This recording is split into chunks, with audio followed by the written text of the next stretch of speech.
वन्दे मातरम् सुजलां सुफलां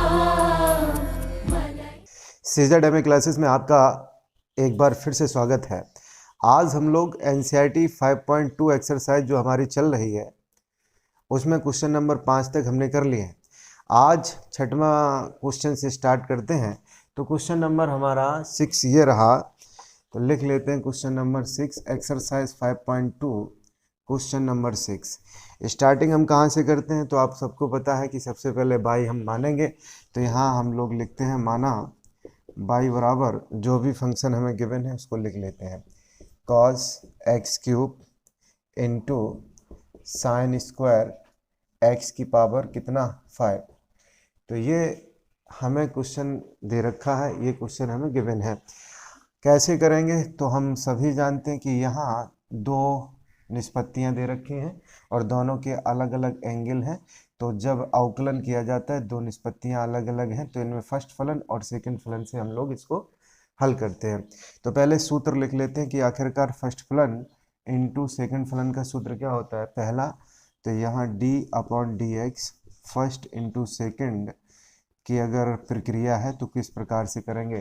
तो पहला फलन जैसे का तैसा रखिए, जैसा फलन लिखा है वैसा ही रखिए। दूसरे का करेंगे हम लोग अवकलन, यहाँ d अपॉन डी एक्स दूसरे का अवकलन कर दिया, प्लस दूसरा जैसे का तैसा रखिए। इसके बाद में पहले फलन का अवकलन कीजिए d अपॉन डी एक्स और फर्स्ट फलन हमने लिख लिया। अब सवाल ये उठता है कि पहला हम किसे माने, चाहे तो इसे पहला मानो चाहे इसे पहला मानो, कोई फर्क नहीं पड़ने वाला है। अब पहला फलन अगर हम इसको कह दें और दूसरा फलन इसको कह दें तो प्रक्रिया किस प्रकार से आगे बढ़ेगी। तो यहाँ पे लिखना पड़ेगा x के सापेक्ष अवकलन करने पर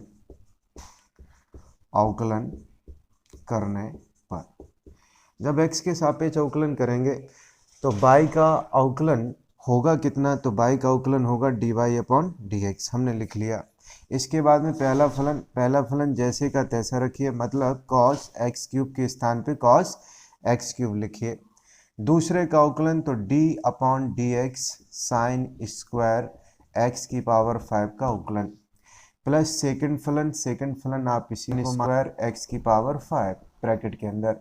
पहले का अवकलन तो d अपॉन डी एक्स, पहला फलन हमारा है कितना, तो cos x क्यूब है, ये हमने लिख लिया। अब सवाल ये उठता है कि इसका अवकलन हम कैसे करें और इसके अलावा d upon D x cos x cube का अवकलन हम कैसे करें।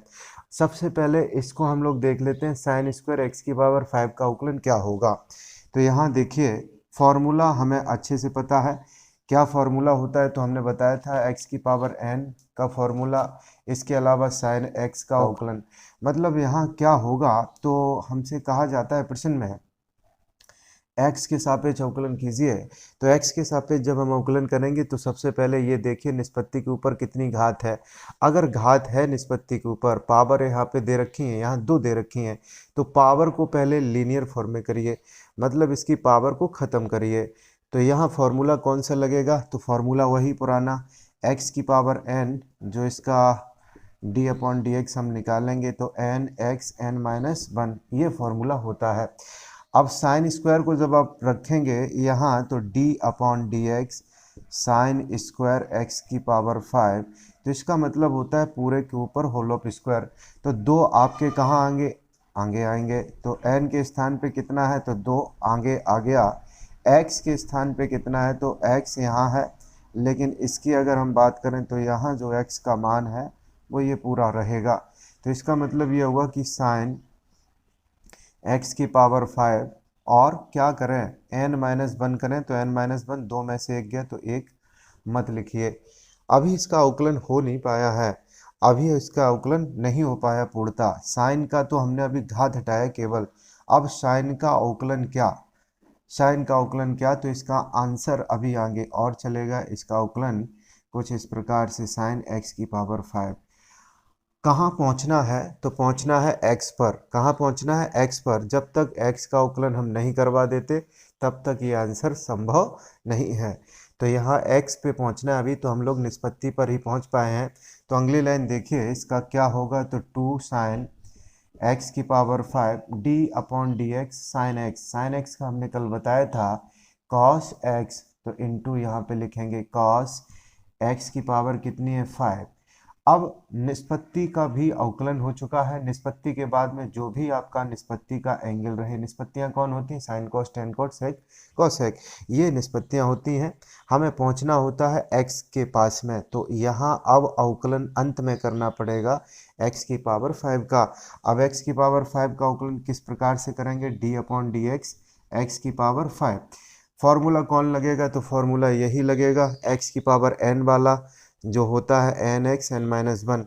तो क्या लिखेंगे, तो यहाँ लिखेंगे 2 साइन एक्स की पावर 5 इंटू कॉस एक्स की पावर 5, और आप जानते हैं 5 आगे आएगा तो 5 एक्स की पावर कितना 4।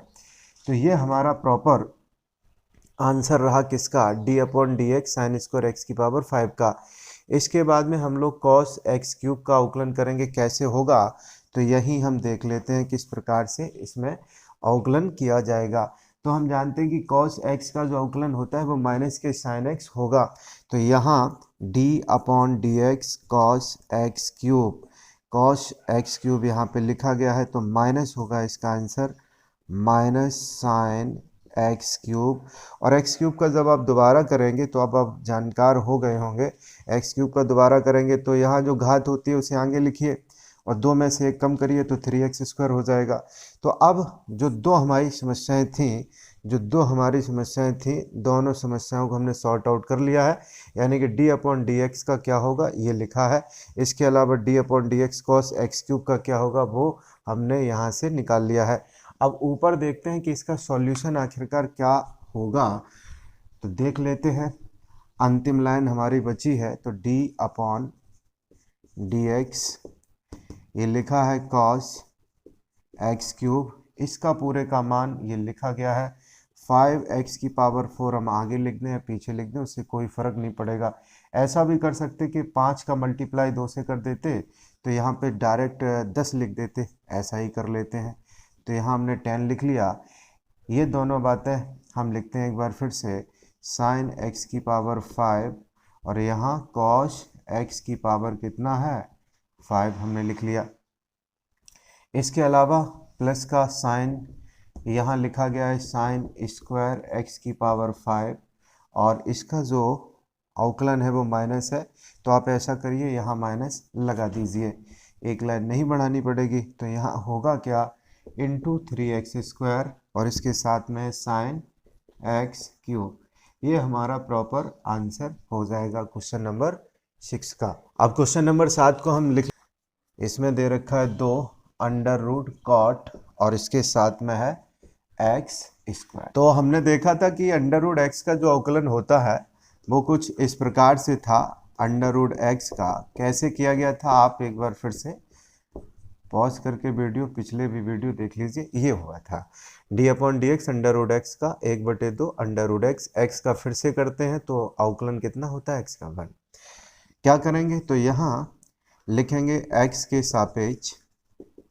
सापेक्ष अवकलन करने पर। जब अवकलन करेंगे तो कुछ नहीं होगा बाई का D Y upon D X के अलावा। D Y upon D X संख्या जो है 2 बाहर निकाल लीजिए, D upon D X under root के अंदर जो लिखा है उसे लिख लीजिए कॉट एक्स स्क्वायर। अब जब यहाँ x है तब इसका होता है 1/2 अंडर रूट एक्स। अब इस अंडर रूट के अंदर कॉट एक्स स्क्वायर है। अब कॉट एक्स स्क्वायर जब है तो कॉट एक्स स्क्वायर का क्या होगा, तो कॉट एक्स स्क्वायर का कुछ और नहीं होगा, बिल्कुल ऐसे ही करना है जैसे अंडर रूट एक्स का हमने किया था। कैसे होगा तो 2 के स्थान पे 2, अंडर रूट के अंदर जब लिखा गया है तो यहाँ 1/2 आएगा और इसके अलावा यही पूरी वैल्यू जो लिखी गई है cot X square. Under root X में क्या होता है 1/2 अंडर रूट एक्स, जो भी इसके अंदर लिखा गया है वो लिख लेते हैं। इसी प्रकार से इसको भी हमने लिख लिया, लेकिन अंडर रूट एक्स में अभी जो अवकलन है वो कंप्लीट नहीं है। कंप्लीट तो तब होगा जब एक्स का भी यहाँ पे अवकलन करवा दिया जाए। अब इस प्रश्न में हम देख रहे हैं कि यहाँ x तो है नहीं, अगर x है नहीं तो इसका अवकलन कुछ अलग होगा, तो इसको अलग से हमें करना पड़ेगा, यानी कि d/dx cot x स्क्वायर लिखना ही पड़ेगा। अब cot x का अवकलन माइनस के cos x स्क्वायर x होता है, तो यहाँ 2 से 2 क्रॉस हुए, लिखेंगे 1/√cot x स्क्वायर, और इसका जो अवकलन है वो होगा माइनस के cosec स्क्वायर x। हमने कहा था अभी कि निश्चित रूप से जब तक हम लोग x का अवकलन ना करवा लें तब तक हम नहीं रुकेंगे। तो अभी x का अवकलन कहाँ हो पाया, अभी तो निष्पत्ति को हमने बदल पाया है, कॉट को किस में बदला है, cosec में। तो यहाँ x स्क्वायर का जब दोबारा से अवकलन करवाओगे तो लिखोगे d/dx x स्क्वायर। अब जो हमने लिखी थी बात x के सापेक्ष अवकलन, वहाँ हम पहुँच गए हैं। x स्क्वायर का जो अवकलन होगा वो होगा 2x। निश्चित रूप से आप सबको जानकारी है क्या होगा, 2x। जो माइनस चिन्ह है तो माइनस के यहाँ 2x cosec square x square upon √cot x square लिखा जाएगा। चाहे तो इतना ही आंसर लिख दें। अगर इसमें आंसर को और आगे बढ़ाना हो तो हम आगे बढ़ा सकते हैं, लेकिन इतना ही आंसर पर्याप्त था। देखिए क्या करना पड़ेगा, तो बदलना पड़ेगा कुछ, माइनस के 2 यहाँ पे x cos square x square ये लिखा है, तो इसका मतलब क्या, तो इसको हम साइन के फॉर्मेट में लिखेंगे, 1/sin स्क्वायर के रूप में लिखेंगे, और cot x स्क्वायर को भी बदलेंगे किसमें, cos/sin में। देखिए किस प्रकार से आगे बात बढ़ेगी। तो इसको हम लिख सकते हैं 1 लिखिए या ना लिखिए कोई फर्क नहीं पड़ेगा इसका, यहाँ लिखेंगे साइन स्क्वायर, इसके बाद में ये होगा क्या, x स्क्वायर। अब कॉट को भी बदल लीजिए, यहाँ होगा cos x स्क्वायर, और अपॉन में क्या होगा, साइन x स्क्वायर। अगर हम इसको अंदर करें, साइन स्क्वायर x स्क्वायर को अगर अंदर करें तो क्या होगा, बहुत आसान सी भाषा में समझना पड़ेगा। तो ये जो यहाँ पे 2 घात हैं वो कितनी घात बन जाएंगी, 4 घात बन जाएंगी। कितनी घात बन जाएंगी, तो 4 घात यहाँ बनेंगी। तो कुछ इस प्रकार से प्रक्रिया आगे बढ़ेगी, माइनस के 2x, ये जो है अंदर अगर जाएगा तो कुछ इस प्रकार से साइन की पावर कितना, इसका डबल हो जाएगा 4। तो इसको लिख लेते हैं साइन, और इसके साथ साथ में हम लोग लिख लेते हैं साइन क्यूब x स्क्वायर, और यहाँ लिखा गया है cos x स्क्वायर, और अपॉन में साइन x स्क्वायर। तो ये एक साइन x स्क्वायर अपना कैंसिल आउट हो जाएगा। यहाँ फॉर्मूला हम लोग तब बना पाएंगे 2 sin a into sine B का, जब यहाँ 2 का मल्टीप्लाई करें, तो √2 का आप ऊपर गुणा करिए, √2 का आप क्या करें, भाग करें, तब ये कहीं जाकर निश्चित रूप से हमारा क्या बन पाएगा, तो ये बन पाएगा 2 sin a into cos a। देखिए कुछ ऐसे करना पड़ेगा, माइनस के 2x, √2 में हमें यहाँ √2 से मल्टीप्लाई, और जब √2 से यहाँ पे करेंगे क्या, गुणा अगर करेंगे, तो ये √2 के अंदर जो 2 जाएगा तो वो कुछ ऐसे करेगा, 2 sin x square into cos x square. तो ये 4 घात थी, इसमें से एक तो यहाँ चली गई और ये कैंसिल एक हो गई, अब बची कितनी है, तो साइन स्क्वायर x स्क्वायर। इसको हम लोग कह देंगे 2 sin a into cos A, 2 sin a into cos A. तो इसका जो आंसर होगा, फॉर्मूला क्या होता है, 2 sin a इंटू कॉस ए का फॉर्मूला जो होता है वो होता है साइन 2a, ये होता है फॉर्मूला। अब इसमें कुछ नहीं करना है सिवाय फॉर्मूला यूज के, 2x √2 अपॉन में ये फॉर्मूला इतना जो बना वो साइन 2a का है, तो यहाँ लिखेंगे साइन √ के अंदर 2 ये यहाँ, और x की जगह पे, a की जगह पे कितना है, तो ये लिखा है x स्क्वायर। √ के अंदर साइन स्क्वायर x स्क्वायर लिखा है, तो इसको हम लोग बिल्कुल कुछ ऐसे लिख सकते हैं, इंटू साइन x स्क्वायर। ये हमारा प्रॉपर आंसर होगा।